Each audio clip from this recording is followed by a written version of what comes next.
Welcome back, dear children. Let us begin with the next part, adaptations related to food. The mouth, stomach, and the claws of the animals are adapted to suit the kind of the food they eat.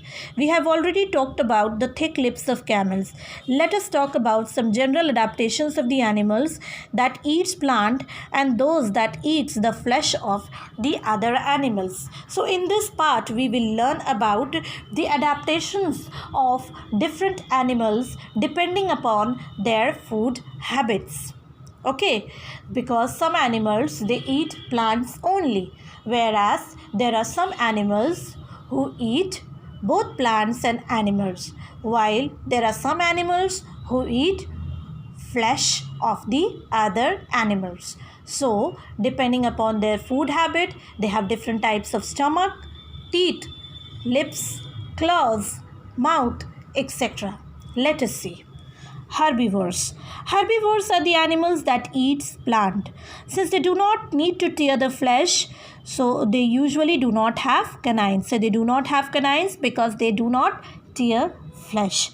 They eat plants only. And if they do, the canines are usually blunt. The canines are blunt means they are not very sharp. Some of the animals might have canines. Okay. And if they do have, they are not very sharp. They have a sharp incisors for cutting the plant matter and large and flat grinding teeth, that is premolars and molars, to chew the food thoroughly. I hope you have understood.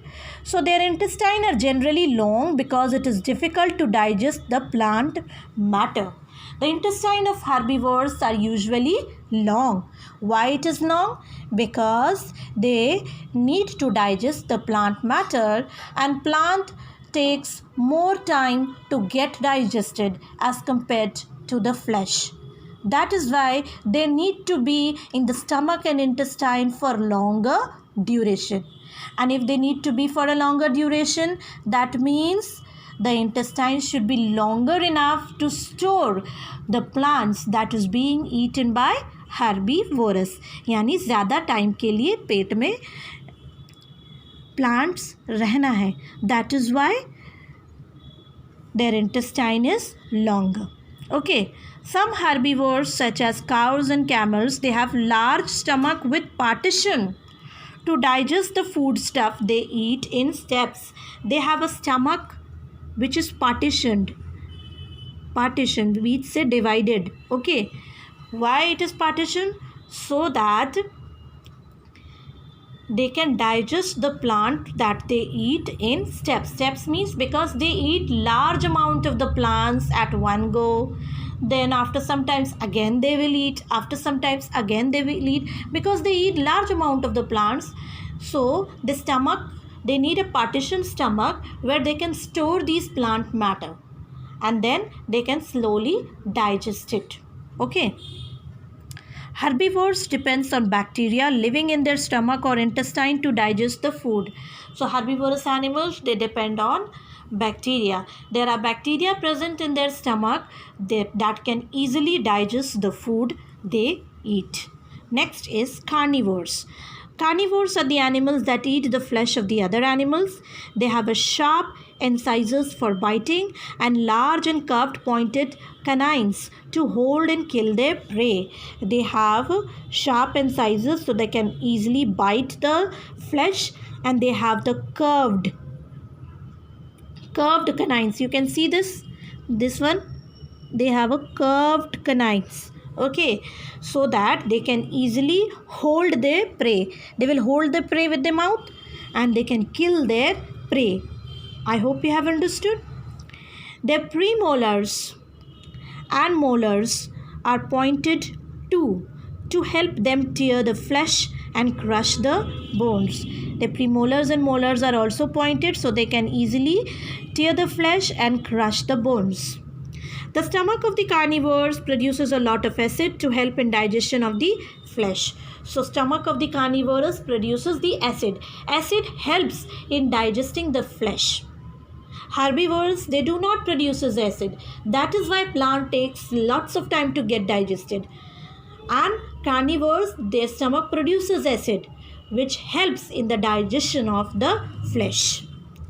The intestine of carnivores are usually much shorter than those of herbivores because digesting flesh is easier than digesting plants. Digesting flesh is easier as compared to digesting plants. That is why the intestine is smaller, because it gets easily digested. So they do not need to be stored in the intestine. Understood? Next, omnivores. Omnivores are the animals that can digest the food from plants as well as animals. Human beings, for example, are omnivores. That does not mean that human beings eat vegetables as well as meat. It means that they can digest meat as well as vegetables. Omnivores are the animals that can eat both the plants as well as the animals.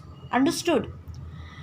But it doesn't mean that we human being can eat both the plants and animals. There are some people who do not eat animals or animal product like flesh of the animals. There are some vegetarian people, but that doesn't mean that they will not eat and they will not digest those plant and those animal products. Okay, their body has been made, their body contains the substances which helps in the digestion of fat. Okay, flesh. Let's see. Crows and ducks are omnivorous too. You must have noticed that crows are just as happy eating fruits as tearing off the bits of dead rats. Ducks can eat plants, fish, insects, etc. Most bears, polar bears are carnivorous, and some squirrels, pigs and hedgehogs, chimpanzees and many other animals are omnivores. Omnivores often have some features of herbivores and some features of carnivores. Omnivorous animals have features of both the herbivores and carnivores. What are those features? For example, we have pointed canines and large flat molars like we human being. We have these kinds of teeth. Okay. And we have a long intestine like herbivores. Like herbivores, we have a pointed canines, large molars and intestine like herbivores. Okay. And a stomach that produces a lot of acids like carnivorous. So we have both the features of the carnivores as well as the herbivores. So we are omnivorous. That doesn't mean that those who do not eat flesh or meat, they are not omnivorous. They are also omnivorous, but they prefer to be vegetarian. They do not want to eat flesh, or they do not want to eat non-veg items. But their body can digest flesh of the other animals. Understood? Understood. I hope you have understood, my dear children. So please read this lesson properly. I will send you the book work. Okay, I have done this. I will send you via the school tree. Kindly read the lesson properly. It is a very big lesson. I have sent the videos in part. So I request you to please view all the videos again and again so that you can easily understand this lesson properly. Thank you.